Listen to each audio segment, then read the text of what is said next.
And now please join me in welcoming our keynote speaker, Her Excellency Thérèse Kayikwamba Wagner. I practiced that. Who was appointed as the Democratic Republic of Congo's Minister of Foreign Affairs in June of 2024. She's a seasoned political scientist and a diplomat with extensive experience in international development and peacekeeping missions, including roles with GIZ, OCFEM, and the United Nations.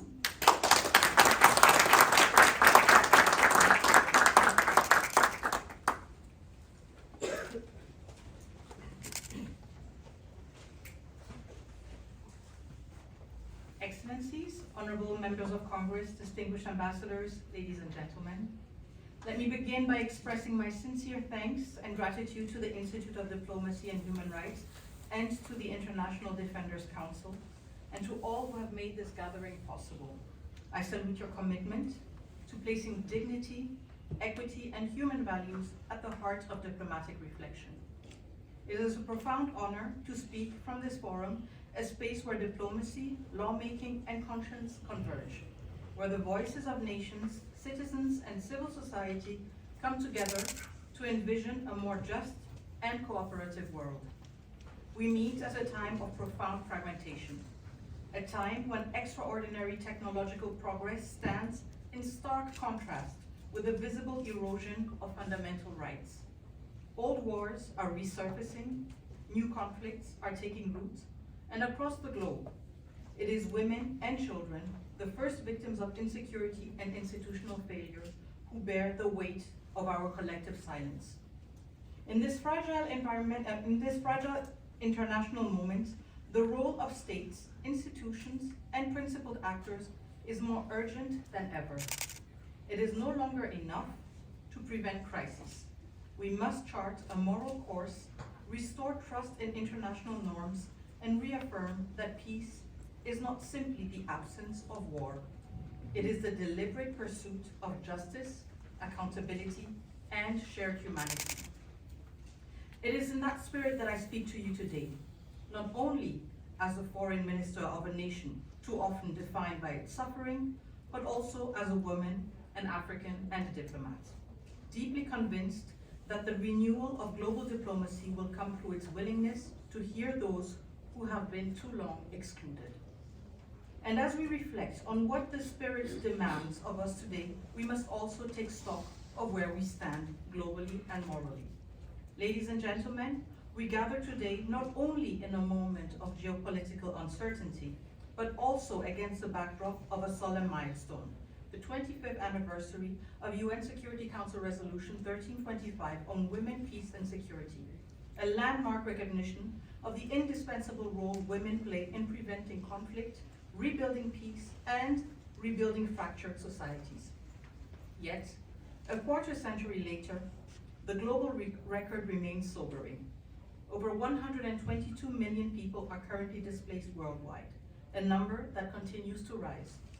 In 2024 alone, 295 million people across 53 countries face crisis-level hunger, driven by war, climate shocks, and economic collapse. That marked the 6th consecutive year of rising hunger and malnutrition globally. And at the heart of every one of these statistics, a woman, a family, a community, and a life disrupted. In conflict zones, 70% of women face gender-based violence, more than double the global average. Every 10 minutes, somewhere in the world, a woman or a girl is killed by a partner or a family member.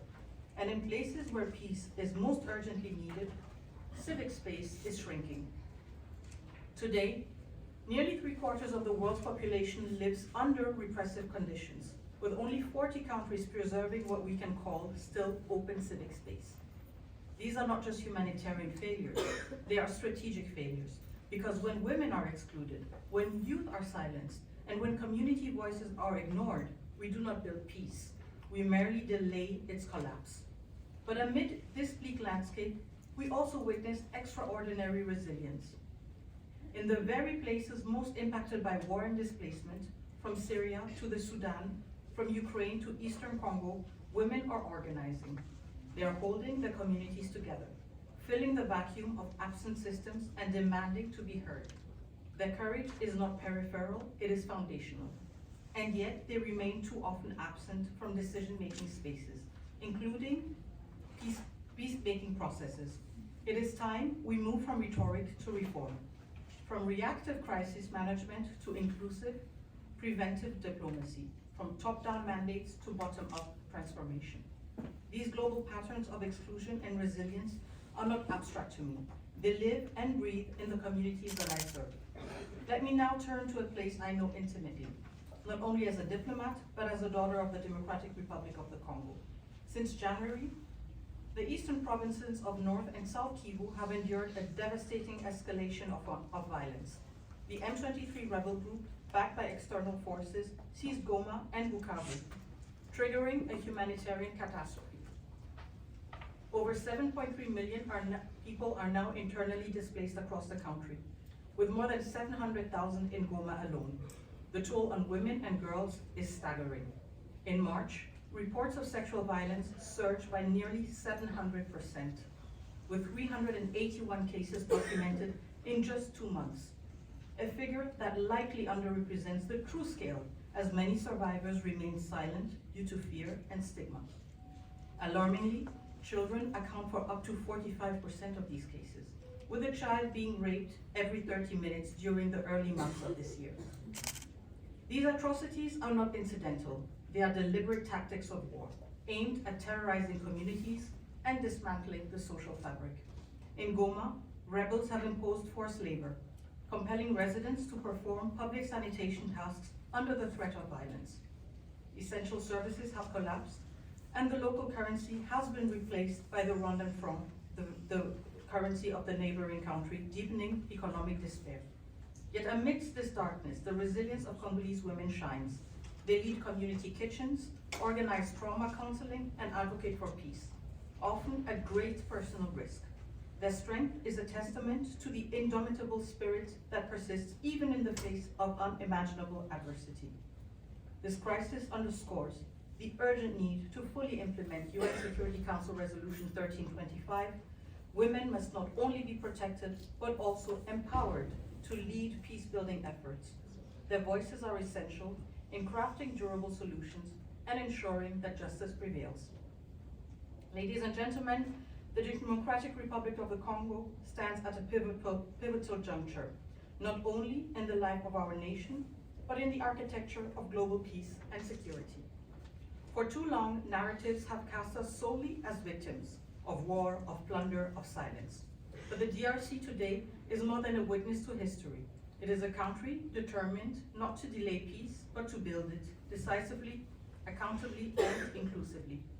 We bring to the Council the voice of a people who have known suffering and who have not surrendered to it.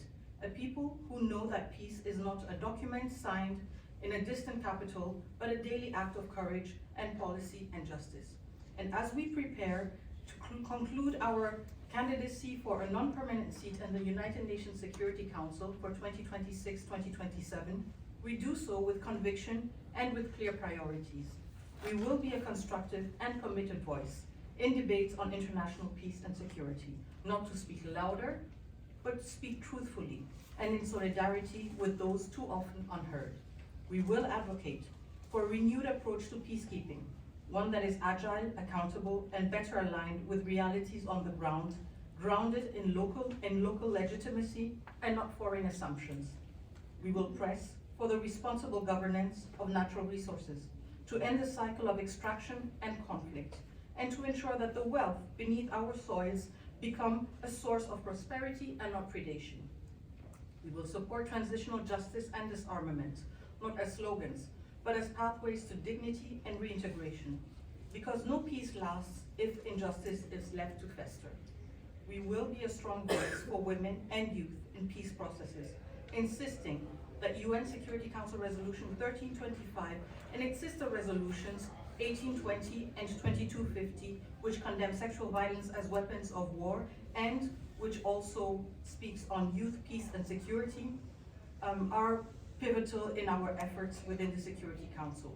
We will stand firm on climate and environmental justice, not only because the Congo Basin is the second lung of the planet, but because communities who protect nature must be empowered, not displaced. And we will be resolute in defending human rights, democracy, and the revitalization of the UN Charter, including more equitable representation within the Security Council itself. Reform is not a demand, it is a responsibility. The DRC does not seek a seat to represent itself alone, but to speak and act for all those who believe that international law must mean more than words, and that the dignity of every human being, wherever they are, must remain the cornerstone of global peace. Ladies and gentlemen, if the past 25 years have taught us anything, it is that peace cannot be imposed, it must be built. And it must be built with those who have carried the weight of conflict, who have raised children in displacement camps, who have protected life and land with little more than conviction. It is time to move beyond symbolic gestures, beyond declarations that do not transform realities. We must center those most affected by conflict in the design of solutions. We must invest in prevention, not just response. We must restore faith in the institutions of multilateralism by making them more representative, more accountable, and more courageous in the face of injustice. The Democratic Republic of the Congo comes before you today with a message, but also with a mission: to help bend the arc of diplomacy towards dignity, equity, and shared responsibility. Let us be measured not by our intentions, but by the futures that we enable. The women of Goma, the youth of Bukavu, and the millions displaced not only in my country, but across the globe are watching, not for words, but for will and for actions. Let us prove together that peace is still possible, and that the future can still be shaped by those who believe in the power of justice, inclusion, and cooperation. I thank you for your attention and wish us all fruitful deliberations.